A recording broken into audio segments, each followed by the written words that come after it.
So a while back, I had this crazy dream. This happened like maybe a year ago. I had this crazy dream. And it was this old guy from my neighborhood, and he kept saying to me, I got something to tell you when you're by yourself. I got something to tell you. Get by yourself so I can tell you. And I was with a bunch of people, you know, and I was like, nah, bro, like, just tell me now. He said, nah, I got to tell you when you're by yourself, And he kept trying to tell me And I'm like, bro, just tell me now. Every time I see him, he'd be like, yo, when you by yourself, I got to tell you something. You know, get by yourself so I can tell you. And I never got by myself. Finally, he sees me. And he says, bro, I was trying to tell you that there's $1 million in that box over there.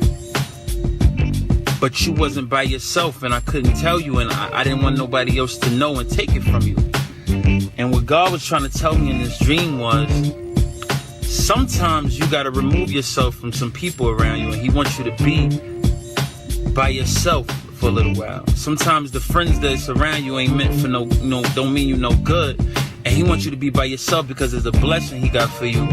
And you so caught up in being around these people and pleasing these people who don't mean you no good. But if you would have got that blessing around them, they would have took it. They would have used you. They would have abused you. They would have borrowed you to death. They would have said, let me hold something. They would have did all of that. And the blessing that He meant for you to have, you out of your kindness of your heart, and you mean well, would have gave it away. So sometimes there's some people around you, you got to get away from you. There's some blessings for you that you holding up on your own. Like you holding up your own blessing because you surrounding yourself with people who don't mean you no good. And God, now He like, I'm not giving it to you because I don't want you to lose it. I know you're not ready because you so caught up in these people who don't really mean you no good. You caught up in this loyalty. You know what I mean? I want y'all to understand, the streets don't got no love. The streets don't got no love for you. All this keeping it real, niggas, the streets don't got no love for you. The realest niggas you thought on the planet was the biggest snitches in the world.